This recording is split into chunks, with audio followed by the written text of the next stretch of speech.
Hey, it's Brett, and this is Brett and Some Books. Today we're continuing the plot to seize the White House by Jules Archer. This is chapter 19 of part 2. News of his arrest brought an outpouring of sympathy and support for him, not only among his far-flung and influential staunch friends, but also among millions of Americans who despised Mussolini and everything the dictator stood for. Admiring Butler for speaking out against fascism, they were appalled that he was being court-martialed for being a patriot who believed in democracy, the Constitution, and the Bill of Rights, and distrusted dictators who denied such civil liberties to their own people. Butler also had the support of millions of veterans who knew him as a magnificent fighting man and hero, as well as a general who was on the side of the enlisted man against the brass, and of hundreds of thousands of admirers who still remembered that courageous fight he had waged against the crooked politicians and racketeers of Philadelphia. Many Americans, moreover, were fed up with the Hoover administration for sitting on its hands with the Depression rapidly worsening, and esteemed a public leader who at least had the courage of his convictions and spoke about them bluntly. Italian-American anti-fascists also rallied to Butler's support by bitter protest against Stimson's apology to Mussolini. The administration grew alarmed as a rolling tidal wave of angry criticism of Butler's arrest swept across the country. "Unless we are mistaken," declared a Washington Daily News editorial, "the American people are likely to consider these cabinet officials guilty of a strange timidity toward Mussolini on one hand and of unwarranted harshness toward a splendid American soldier on the other." Public opinion on the side of Butler made itself felt so quickly and emphatically that the administration found it necessary to ameliorate the conditions of his arrest. His restriction to the post was lifted, allowing him to travel where he needed to in order to arrange for his defense. He wired New York Governor Franklin D. Roosevelt, who had presented him with one of his medals of honor as Undersecretary of the Navy. "I'm in great trouble. Can you assist me in securing services of John W. Davis as counsel?" Davis, a leading Wall Street corporation lawyer, had been the unsuccessful Democratic candidate for president in 1924. Roosevelt persuaded Davis to agree to argue Butler's case at the trial. A visit to Butler's aunt, lawyer Isabel Darlington, also enlisted Roland S. Morris, a former ambassador to Japan, as Henry Leonard's counsel in preparing the case. Thousands of sympathetic messages poured into Quantico.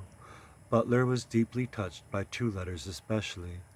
Both Governor Roosevelt and former Secretary of the Navy Josephus Daniels volunteered to testify in his behalf at the court-martial. That news stunned Adams and Hoover. The trial date was set for February 16th. Butler was impatient to have it sooner, anxious to get all the facts before the public, but Leonard and Morris argued that the torrent of favorable publicity was helping his case. They proved correct. Protests against the court-martial were pouring into the White House by the sackful. The trial threatened to become a cause célèbre, with implications for the whole system of military justice, especially after a Marine colonel denounced American court-martials as basically unjust. The impending trial was also throwing a spanner into Secretary of State Stimson's plans for forging an international naval arms limitation agreement. Crucial to that agreement were preliminary negotiations between Italy and France, which feared Italian and German fascism. Resisting Stimson's pressure to sign an arms limitation agreement with Mussolini, the French cited the popular American support of Butler's view that Mussolini could not be trusted, and widespread protest over his arrest for saying so. Mussolini himself, alarmed by the bad press he was getting in the United States, with a few notorious exceptions, sent word to Stimson that he considered the whole incident an unfortunate error and believed it would be best for all concerned if the whole plan to court-martial Butler could be quietly dropped. Stimson, who now realized that he had a tiger by the tail, passed the word to the crestfallen Adams. The Secretary of the Navy now had to beat a hasty retreat with as much dignity as he could muster out of his humiliating predicament.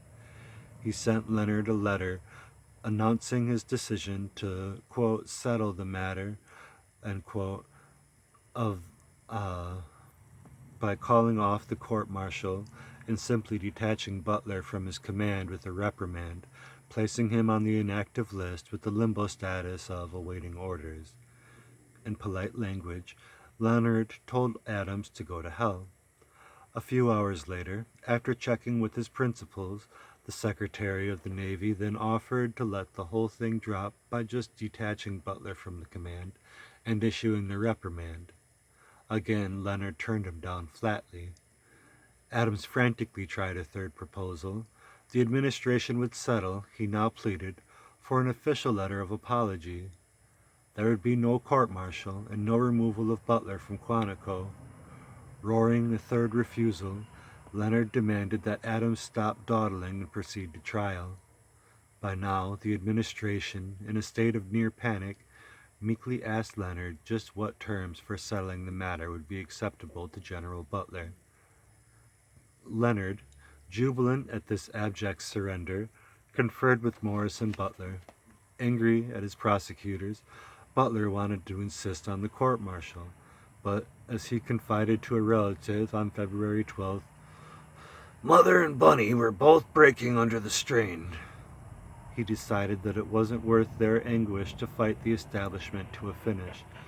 "I feel we could have licked him badly," he added, "but now I have a club over their heads, as they were warned that we would tell if they tried any more persecutions." Since he had already won a clear moral victory, he decided he could afford to let the government save a little face. He agreed to write a letter reiterating his explanation that the Mussolini speech had been made at a private club meeting and expressing regret that anything he said had caused embarrassment to the government.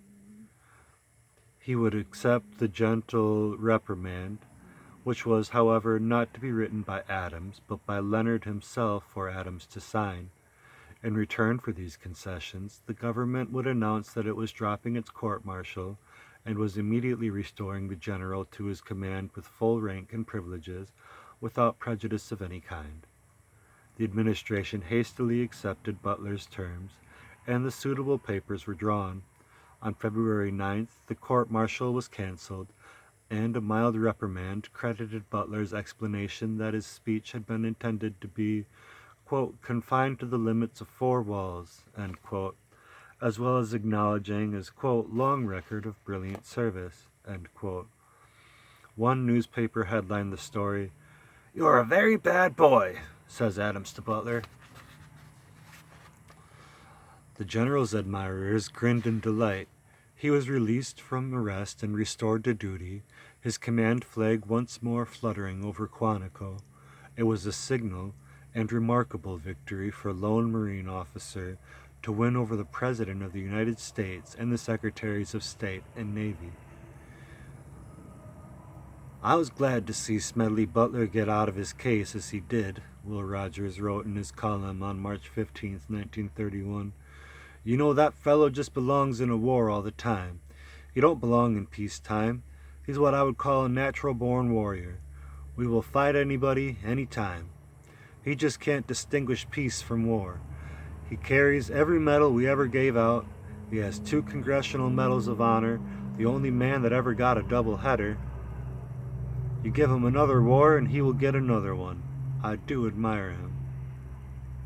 The author notes that Rogers' mistake was a common error. In addition to Smedley Butler, 3 other Americans have each won 2 Congressional Medals of Honor. The press was reluctant to let the story die. The wire services carried journalist Cornelius Vanderbilt's revelation that he had been the one who had told Butler the true story about Mussolini. He corrected a few details. After running down the child, Vanderbilt said Mussolini had observed the journalist looking back in horror and had patted his knee reassuringly, saying, Never look back, Mr. Vanderbilt. Always look ahead in life.